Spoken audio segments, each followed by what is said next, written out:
Assalamualaikum warahmatullahi wabarakatuh. Saya Adisa Munti Karisma dengan nomor NIM 101200122 dari kelas HKIE ingin mempresentasikan materi Tasyri' pada masa keemasan periode Tabi'i Tabi'in dan Imam Madzhab bagian 2 untuk memenuhi mata kuliah Tarikh Tasyri'. Pada materi ini ada beberapa masalah yang akan kami bahas. Yang pertama ada perbedaan pendapat para ulama atau imam madzhab pada hukum Islam. Yang kedua ada metode ijtihad dan dasar hukum para imam madzhab. Yang ketiga ada sebab-sebab perbedaan pendapat para imam madzhab dan ulama. Dan yang terakhir ada pengaruh perbedaan madzhab bagi perkembangan tasyri'. Memasuki pembahasan yang pertama yaitu perbedaan pendapat para ulama atau imam madzhab pada hukum Islam.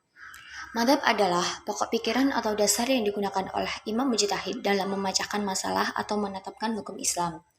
Munculnya madzhab sebagai bagian dari proses sejarah penetapan hukum Islam yang tertata rapi dari generasi sahabat, tabi'in, hingga mencapai masa keemasan pada khilafah Abbasiyah. Akan tetapi, harus diakui madzhab telah memberikan sumbangsih pemikiran besar dalam penetapan hukum fikih Islam. Hal itu dikarenakan adanya perbedaan pemahaman atau metode dalam penyelesaian suatu masalah untuk menetapkan hukum Islam. Namun, perbedaan dari pendapat setiap ulama atau imam madzhab itu tetap berpegang teguh pada Al-Quran dan Sunnah. Ada salah satu ulama yang menjelaskan perbedaan penetapan hukum. Menurut Abdul Wahab Khalaf, perbedaan penetapan hukum tersebut berpangkal pada 3 persoalan. Yang pertama ada perbedaan mengenai penetapan sebagai sumber-sumber hukum atau sikap dan cara berpegang pada sunnah, standar periwayatan fatwa sahabat dan qiyas. Yang kedua ada perbedaan mengenai pertentangan penetapan hukum dari tasyri' atau penggunaan hadis dan ra'yu. Dan yang terakhir ada perbedaan mengenai prinsip-prinsip bahasa dalam memahami nas-nas syariat. Pembahasan yang kedua adalah metode ijtihad dan dasar hukum para imam madzhab. Sebagian ulama telah menemukan beberapa metode ijtihad dan dasar hukum untuk menentukan atau menetapkan suatu hukum seperti ada Imam Abu Hanifah menyusun metodologi hukum yang belum dirumuskan oleh ulama sebelumnya yaitu al-istihsan. Imam Malik merumuskan metodologi al-maslahah, al-mursalah, al-urf dan amal ahli Madinah.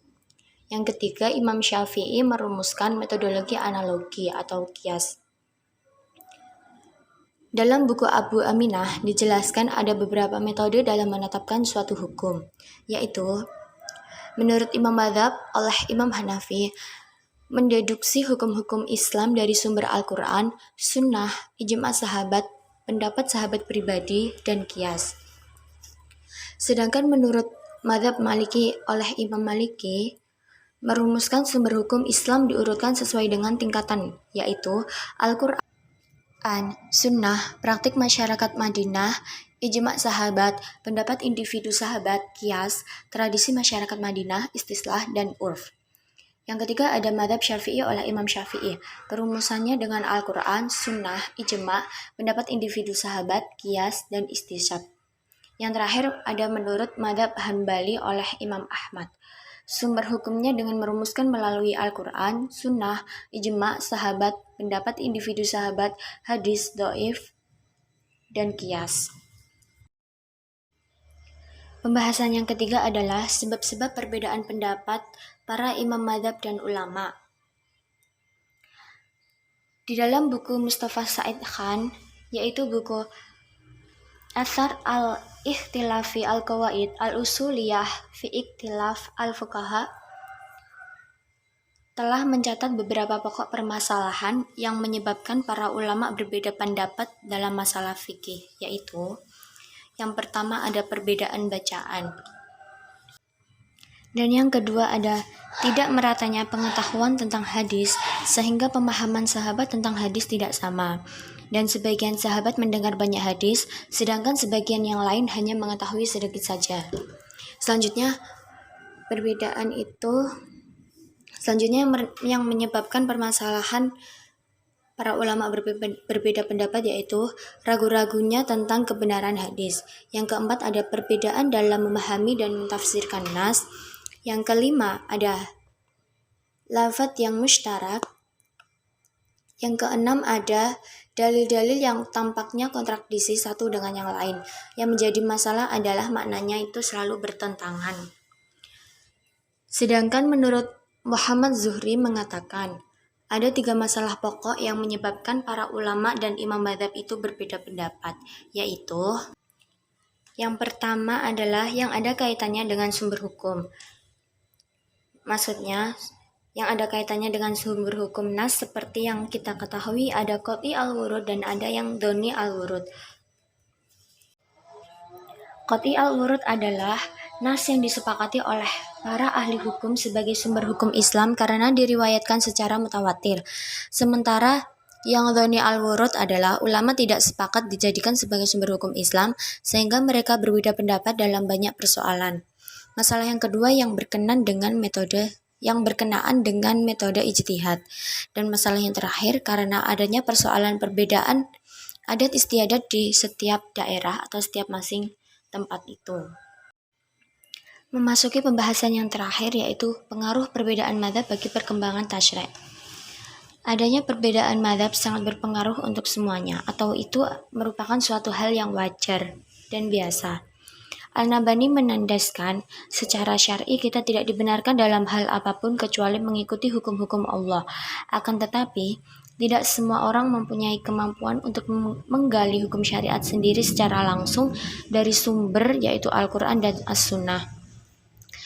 Pengaruh perbedaan madzhab ini telah menyebabkan masyarakat menjadi pengikut dari suatu madzhab. Mereka mengikuti hukum-hukum syariat yang digali oleh para imam mujtahid dalam madzhab tersebut. Mereka mengikuti madzhab tersebut dikarenakan tidak semua orang bisa menggali hukum syariat sendiri secara langsung. Ada 2 prinsip yang harus dipahami, yaitu tidak fanatik dan harus memahami bahwa perbedaan itu adalah suatu hal yang wajar dan biasa. Mungkin itu adalah penjelasan bagaimana adanya perbedaan pendapat para ulama atau imam madzhab pada hukum Islam atau metode ijtihad dan dasar hukum para imam madzhab dan penjelasan apa sebab-sebab dan pengaruh adanya perbedaan pendapat tersebut. Mungkin jika ada yang kurang atau yang belum bisa dipahami, bisa ditanyakan pada saat jam kuliah berlangsung dan bisa didiskusikan bersama-sama. Mohon maaf apabila ada kurangnya penjelasan dari saya, kurang salahnya kata yang saya ucapkan ini tadi, mohon dimaafkan. Terima kasih, semoga bisa dipahami. Assalamualaikum warahmatullahi wabarakatuh.